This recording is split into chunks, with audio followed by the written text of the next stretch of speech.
Ons lees in Romeine 8 vers 20 en 21 van 'n belofte op hoop. En dit strek uit die verlede, uit dit wat in die paradys gebeur het, toe die Here God vir die mense gesê het dat hulle gesondig het, en dat hulle en die aarde eintlik gestraf gaan word.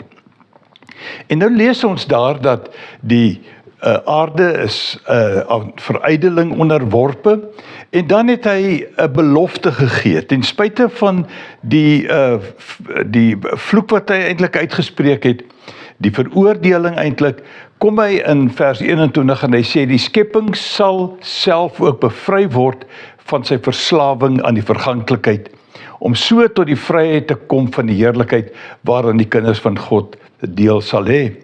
Nou hier is 'n baie interessante gedeelte. Die vraag is, hoe was die skepping, hoe was die aarde, hoe was die plante voor hierdie uitspraak, hierdie veroordeling? En hoe was dit daarna? En hoe is die plante eintlik getref? Ek dink die grootste probleem het vir die mens ontstaan uit hierdie uitspraak, want ek lees onder andere dat omdat jou vrou geluister het, sê hy vir Adam, gaan die aarde vervloek wees en jy sal swaar kry.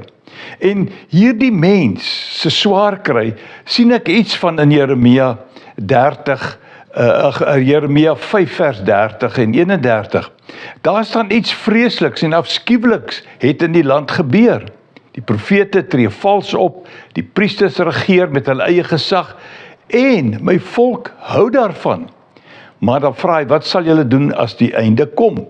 Ook die psalmdigter in Psalm 12 vers 2 en 3 sê, help tog Here, want daar is geen vrome meer nie, daar is geen betroubare mens oor nie. Die mense bedrieg mekaar, hulle mislei mekaar met vleitaal. Nou, hierdie belofte waarvan ons in Romeine lees, hou ook vir ons baie interessante moontlikhede in. Beteken dit dat daardie belofte reeds bewaarheid word, of dalk in die toekoms eers bewaarheid sal word? Wat beteken dit? Gaan ons ander mense wees? Gaan ons anders optree? Ensovoorts.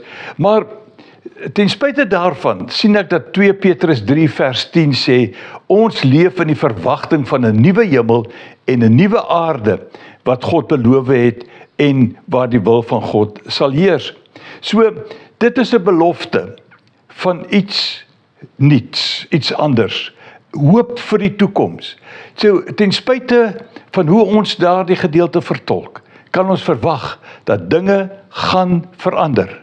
Daar is 'n belofte gemaak en God maak sy beloftes die waarheid vir elkeen van ons. Loop mooi.